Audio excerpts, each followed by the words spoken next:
Welcome to Latropeth language tutorial number 13, commands in Latropeth. So commands are imperatives as they're often known in linguistics. Let's start with some examples in English. Eat your dinner, go away.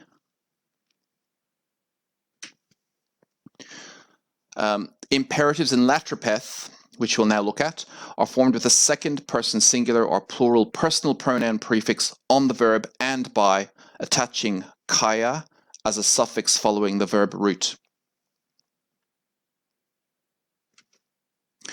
So what we'll do to exemplify this is we'll begin with an indicative, which is basically not a command, and then we'll form it into a command. So here we have a first person singular indicative sentence using the verb neoyis to go. Amo tie neoyis bwalna hes. So you've got your first person singular prefix on there. You may remember that with a verb of motion we always use the object noun class to suffix.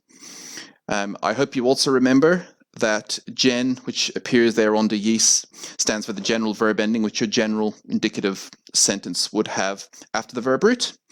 And you've got bwalna hes, which is a directional complement, movement away from the speaker. The whole thing would translate as I go away or I am going away. Amo tie neoyis bwalna hes. Now I've changed it slightly into a second person singular as the subject. Amu into atu, second person singular, you. It's still a statement, it's still indicative. Atu tie neoyis bwalna hes. You are going away. Now let's move on to the imperative. So if you just have a look at what I've got in red here. So I mentioned before, forming the imperative takes into account the personal pronoun prefix on the verb complex at the beginning here. Atu, it's a you singular in this case. Also, instead of yis after the verb root, the general verb ending, we have kaya forming an imperative. And so this time we're saying atu tie neo kaya bwalna hes. This turns it into a command, an imperative, and it means go away. More specifically, you singular go away. So you're talking to one person.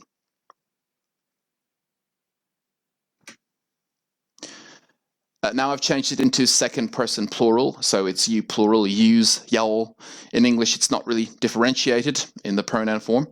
It is in lots of other languages, including Latropeth. So that's all I've changed here. Tuba tie neo kaya bwalna hes. Tuba is yous or yaol. So that is your second person plural imperative. So I'll talk a bit now about softened imperatives because it is actually very abrupt to use the true imperatives. So these true imperatives are very abrupt in tone. In most cases, a hortative prefix, it's got several variations, pewa, pe, wa, is affixed to the front of the construction. A hortative construction refers to urging someone to do or take part in something. So it's like saying let's in English, let's go dancing. In Latropeth, a hortative is used to soften imperatives, soften commands. So to exemplify this, I'm beginning with the true imperative. This is the abrupt version that I showed you before for second person singular. Atu tie neo kaya bwalna hes. You go away. Or go away. Now I'm going to soften it using a hortative. So observe at the beginning of it, we have the PEW, peu, and then we have atu. The rest of it is the same, but we've softened it with this hortative prefix at the beginning of everything. Pewatu tie neo kaya bwalna hes. Pewatu tie neo kaya bwalna hes, which is more like if you could leave, thanks. It's a bit softer. So it has variations, this hortative prefix. It's often truncated to wa, especially in colloquial speech. So pewatu tie neo kaya bwalna hes, watu tie neo kaya bwalna hes. All pretty much means the same thing. It's a softened imperative. If you could leave, thanks. Pewa is also an adverb that can stand in isolation after the verb. So we exemplify it here. So it's not part of the verb complex. It's standing on its own as an adverb after the verb. Atubaya foye yis pe wayane, which is basically saying fetch the juniper berries in a nice way. It's hortative, or if you could fetch the juniper berries, something to that effect. You do notice it's a little bit different that we still retained the yeast ending in the after the verb root instead of changing it to kaya. So that's a little bit of a difference when you're using pewa as a freestanding adverb like this. But it more or less has the same. And that's the end. Thank you.